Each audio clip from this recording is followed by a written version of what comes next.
AI really, it's not a thing. It's a program. So you can't really take AI and touch it. So what it is a program, but it's kind of a unique program. And then what it does is it has the capability of learning from itself and rewriting itself. AI does, for example, for chess, is it tries to think out as many or predict as many moves ahead as it possibly can, but it uses a brute force approach. It's trying to figure as many different types of possibilities as it can. Whereas people are not only trying to do that as well, but we're also playing the person in front of them, because the person in front of us isn't always rational like a computer is. Hey Siri, I love you. All you need is love and your iPhone. Okay? People might mistake that for being intelligence, but really all it is a programmed in answer. Okay? But where AI actually does come in is, for example, it starts to learn, for example, where it is that you're going, and it can start to predict a little bit as to where it is that you're going to be going next. So RPA is different than AI. I differentiate them like this.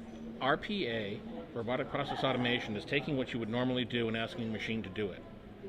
It increases your efficiency. What AI does, because it's making some predictive, making some assumptions and predictions, it actually can increase your effectiveness. But what AI is there to do is really to support people. Okay, so we have to keep that in mind. AI is there to improve human-to-human interaction.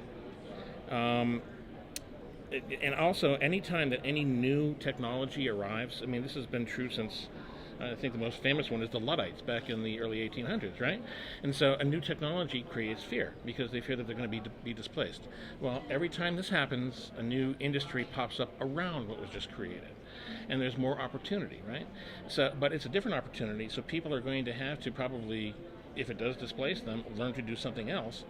I'll tell you right now, AI is probably going to have a direct impact on transactional sales. And eventually, when things just become very commoditized, that's probably the easiest way to just make it a very programmatic type of buy. Okay? So AI is going to do two things for us when it comes to sales, especially at the top end of the pipeline. First of all, what it's going to be able to do is do the work of many different SDRs or anything else like that. What it's going to be able to do is do the brute force work of trying to find the contacts out there. The second thing that AI is going to be able to do is it's really going to be able to help qualify people. So what you're going to be left with is you're going to be left with a funnel that potentially has more qualified opportunities in it. Not only the competition, they'll be applying it, but also the buyers. Just because we're coming at it from an AI perspective, trust me, the buyers move faster than we do. They're more agile than most companies are. That there's a certain amount of irrationality that happens between people that computers, I think, are going to have a difficult time working with, that AI is going to have a difficult time working with, because AIs are looking for rationality. Don't fear it. Embrace it, but embrace it with caution, I guess is probably the best way to put it. And don't be lazy. Don't let AI try and behave like a human being. Okay? Remember that AI is there to serve us, and it's not another human being. Okay, so long as we keep that in mind, so long as we don't treat Siri like a real human being, and when we're sitting in our home and we say, Alexa, turn on the TV, don't think that there's a person over there that's reaching over magically to go ahead and turn on the TV. Hey Siri, what is artificial intelligence?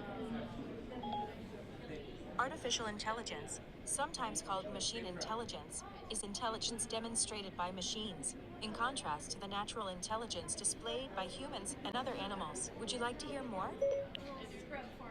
No, we're good. Thank you.